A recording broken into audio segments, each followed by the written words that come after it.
Hello and welcome to our first impressions video brought to you by MMOPlay. It's taking a look at a free-to-play game called Sherwood Dungeon. This is a browser-based MMORPG, playable, just basic browser, no download, no registration in fact. You just kind of log in or just go into the game and start creating your character. There are 5 different, I don't quite think they're races, basic characters. This guy looked a little dwarven to me, so I'm like, hey, sure, although I'm way too tall, so maybe I'm just guy with some horns. This is the tutorial, basically introducing the game. It does have WASD movement. You also have click to pan. And one thing I would say is you can right click. Most browser-based games, it's a bad idea. This one, it's alright. In fact, the right click and drag controls the camera. It seems to be a little smoother than even left click. Left click seems a little bit fast, a little mouse acceleration going on.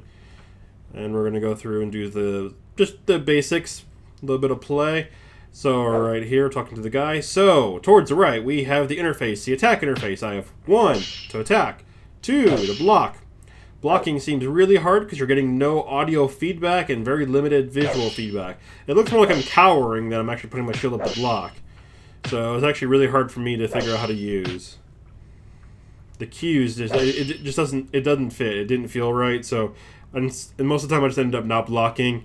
Probably a bad idea because this is probably one of those games that gets harder eventually, and at low level, not really needed, but at higher level, yeah. So now we got the next item I'm showing. So you have these talismans. These talismans will give you a different spell. In this case, I have a fire spell, which I can use to come kill the Minotaur. 3, it goes on cooldown generally. 4 also is a kick. 3 is my spell. I am noticing that the interface gets a little bit buggy. I will use an ability and the wrong one sometimes goes on cooldown, which seems a bit strange. Let's see if I can demonstrate that again. Well, it looks like we worked there. We finished this, and we're back into the main world. So that's it for the tutorial zone. Now for the main starter zone. So first thing we're going to notice is, I don't know if you noticed, but the quest indicator is a question mark, like most games, like most MMOs, but the draw distance was really low on it, and I did not see a mini-map, did not see any sort of indicator telling me where to go, which, that's okay, some harder core games don't want to hold your hand, but it's really hard to find where to go pick up and turn in quests when the draw distance for the quest indicator was really small. So pay attention to where you're at, otherwise you might get lost. I'm looking around for some spiders to kill, also exploring the world. Again, this is a browser-based game, and there was no plugin download, and I did not have to register. Pets and mounts do require a premium membership. It's a free-to-play game, so there are microtransactions and or memberships. Seems to be pretty decent movement speed, although it's hard to say if at high level. Oh, there he is! Alright, so 1's my attack, 2's my block, 3's my nuke, and 4 is a cooldown attack. It's a kick. So I'm going to go ahead and just try to hit him. Towards the top left, I have my health bar. You can see I took about 60% of my life to kill that guy, and there was a really fast respawn.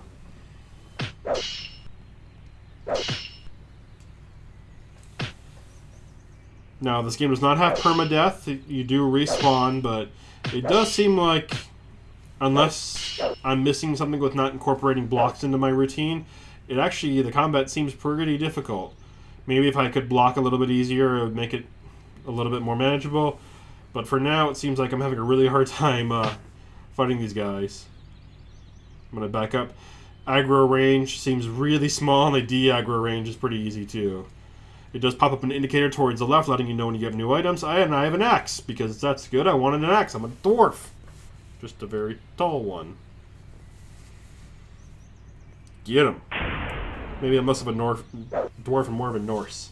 North? Is that a combination of the two? So my nuke is down. I can use my 4 attack by kick. It doesn't seem to really hurt. Is that a stamina bar towards the bottom? As you play, you will unlock new abilities, which we'll go and look at. So now I've done a couple more quests. I actually have a different talisman. I have a frost one I could be using. And I also have a 4 and a 5. So I have a kick and then I got a frenzy strike, a double strike. And looks like I'm getting aggroed from everywhere, but I think it's the player characters. The others have like a red bar. I'm used to friendlies having a different health bar. And here we go. I'm looking for the windmill. The windmill is the next step on my quest. Thankfully, it did give me that landmark because otherwise I'd be kind of lost here. We can... I'll fight the tarantula. I'll fight a monster in a second. I want to see the new ability a little better detail. Got a diamond.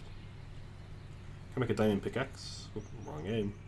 Talk to her. You can see how low the draw distance was in that question mark. You really have to know where you're going, otherwise it's really hard to find out where your quest turn-in is. So I have to go and kill, looks like 8 guys.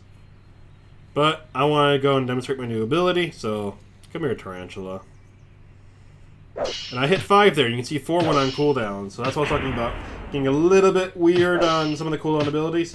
Cooldowns are pretty fast, so that's pretty easy. Also notice that since I got my new ability, combat's working a little bit better.